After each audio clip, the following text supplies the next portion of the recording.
ને બંધાણા અને પછી હાજે જેસલ આવ્યા. તોરલ તૈયાર થઈને નીકળ્યા. જેસલ પૂછે ક્યાં જાવ છો? એ કે ઓલો વસ્તુ નતો આપતો, હું વચને બંધાણી છું, મારે જવું પડશે. તેદી બાપુ કચ્છનો બારવટીયો મીડ્યો રોવા. તોરલ તોરલ તે મારા કાંડા કાપી નાખ્યા, મને એક વખત તલવાર ઉપાડવાની રજા દે ને.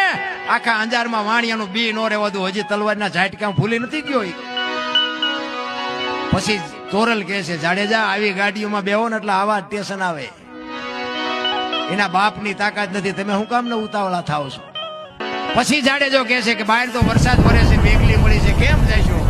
કે જે થવું એ થાય, બાકી મારે જવું છે. અને તેદી કચ્છનો બારવટીયો જેસલ જાડેજો એમ કહેતો હોય કે હાલો મારા ખંભે બેસી જાવ, મૂકવા આવું.